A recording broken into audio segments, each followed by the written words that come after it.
Hello friends, welcome back to my channel. ಇವರು Alvin sir, ಇವರ ಮಕ್ಕಳು ನಯನ, ರಾಯನ್ ಸರ್ ಮತ್ತು ಲೋರಿ. ಸರ್ ನಮಗೆ ಟ್ರೀಟ್ ಕೊಡ್ತೀನಿ ಅಂತ ಹೇಳ್ತಾ ಇದ್ರು. ಟ್ರೀಟು ಮತ್ತು ನಾವು ಹಿಂದುಗಡೆ ನಿಂತ್ಕೊಳ್ಳೋದು ನೋ ಚಾನ್ಸ್ ಎಟ್ ಆಲ್. ಅದಕ್ಕೆ ಅವರಿಗೆ ಓಕೆ ಅಂತ ಹೇಳಿ ನಾವು ಬಂದಿದ್ದು ಪಬ್ಬಾ ಸೈಡಲ್ ಕ್ಯಾಫೆಗೆ. ಅಲ್ಲಿ ಹೋಗಿ ಏನು ತಿನ್ನೋದು, ಯಾವ ಐಸ್ ಕ್ರೀಮ್ ತಗೊಳ್ಳೋದು ಅಂತ ಡಿಸೈಡ್ ಮಾಡ್ತಾ ಇರುವಾಗ ನಾನು ಕ್ಯಾಪ್ಚರ್ ಮಾಡಿದ್ದು ಅಪ್ಪ ಮತ್ತು ಮಗಳದ್ದು ಕ್ಯೂಟ್ ಮೂಮೆಂಟ್. ಅದಾದಮೇಲೆ ನಾವು ಆರ್ಡರ್ ಮಾಡಿದ್ದು ಗೋಲ್ಡನ್ 50 ಅಂತ 2 ಐಸ್ ಕ್ರೀಮ್ ಮತ್ತು 3 Lotus Biscoff ice cream. Ice cream ತಿಂತ ಒಂದು ಚಿಕ್ಕವನ ನೆನಪಾಯಿತು, ಹೇಳ್ತೀನಿ. ಮಾರ್ನಿಂಗ್ ಲಾಗಿನಿಂದ ಈವ್ನಿಂಗ್ ಲಾಗೌಟ್ವರೆಗೆ ನಾವು ನಮ್ಮ ಡೆಸ್ಕ್ನ ಶೇರ್ ಮಾಡ್ಕೊಳ್ತೀವಿ ಕೊನೆವರೆಗೆ. ವರ್ಕ್ ಪ್ರೆಷರ್ ಇದ್ದರೂ ಸ್ಮೈಲ್ ಮಾತ್ರ ಫುಲ್ ಟೈಮು. ಡೆಡ್ಲೈನ್ ಜೊತೆ ಫೈಟ್ ಮಾಡಿದ್ರು ಟುಗೆದರ್ ವಿ ಶೈನ್.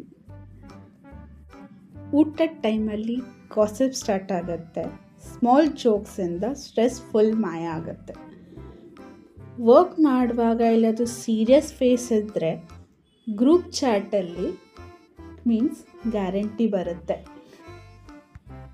ಈ ಥರ ಕಂಡ್ರಿ ನನ್ನ ವರ್ಕ್ ಫ್ರೆಂಡ್ಸು ಈ ಫ್ರೆಂಡ್ಶಿಪ್ನ ತಗೊಂಡೋಗುವ ಕೊನೆವರೆಗೂ.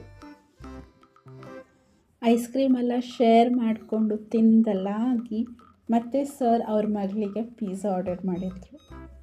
ಅದನ್ನು ತಿಂದು ಅವಳು ಆ ಪಿಜ್ಜಾ ಚೆನ್ನಾಗಿದೆ ಅಂತ ಅಪ್ರೂವ್ ಮಾಡಿದ್ಮೇಲೆ ನಮ್ಮ ನಯನ ತಗೊಂಡು ನೋಡಿ ಅವಳದು ಹ್ಯಾಪಿ ಡ್ಯಾನ್ಸ್. ಟ್ರೀಟ್ ಅಂತ ಬಂದಮೇಲೆ ಬರೀ ಐಸ್ ಕ್ರೀಮ್ ತಿಂದು ಹೋಗೋದಾ? ಅದು ನಾವು ನೋ ವೇ. ಅದಕ್ಕೆ ನಾವು ಆರ್ಡರ್ ಮಾಡಿದ್ದು ಮಷೀನ್ ಗನ್ ಸ್ಯಾಂಡ್ವಿಚ್. ಇಬ್ಬರು ಸರ್ ಅದನ್ನು ತಿಂದು ಅಪ್ರೂವ್ ಚೆನ್ನಾಗಿದೆ ಅಂತ ಹೇಳಿದ ಮೇಲೆ ನಾವು ಆರ್ಡರ್ ಮಾಡಿದ್ದು ತಿನ್ನೋಕ್ಕೆ ಸ್ಟಾರ್ಟ್ ಮಾಡಿದ್ವಿ. ಚೀಸ್ ಡಬಲ್ ಡೆಕ್ಕರ್ ಸ್ಯಾಂಡ್ವಿಚ್ ನೋಡೋಕೆ ಎಷ್ಟು ಚೆನ್ನಾಗಿದೆ ಅಲ್ಲ. ತಿಂದು ನೋಡಿದ ಮೇಲೆ ಗೊತ್ತಾಗಿದ್ದು ಟೇಸ್ಟ್ ಓಕೆ ಉಂಟು ಅಂತ. ಆದರೆ ಏನು ಮಾಡೋದು, ತರ್ಸಾಯಿತು, ತಿನ್ನಲೇಬೇಕು. ಸೊ ಅದಕ್ಕೆ 2 ಸ್ಲೈಸ್ನ ನಾವು 3 ಜನ ಶೇರ್ ಮಾಡಿಕೊಂಡು ಬಾಕಿ 2 ಸ್ಲೈಸ್ನ ಸರ್ ಕಡೆ ಪಾಸ್ ಮಾಡಿದ್ವಿ. ಅದನ್ನು ತಿಂದು ಹೊರಗಡೆ ಬಂದು ಸ್ವಲ್ಪ ಫೋಟೋಸ್ ಎಲ್ಲ ತೆಗೆದು ಟಾಟಾ ಬಾಯ್ ಬಾಯ್ ಅಂತ ಹೇಳಿ ಮನೆಗೆ ಹೊರಟರು. ನನ್ನ ಕರ್ಕೊಂಡು ಹೋಗೋಕ್ಕೆ ನನ್ನ ಹಸ್ಬೆಂಡ್ ಬಂದಿದ್ದರು. ಇವತ್ತಿನ ಬಾಯ್ ನಿಮಗೆ ನಯನ ಸೈಡಿಂದ. Bye guys. Take care.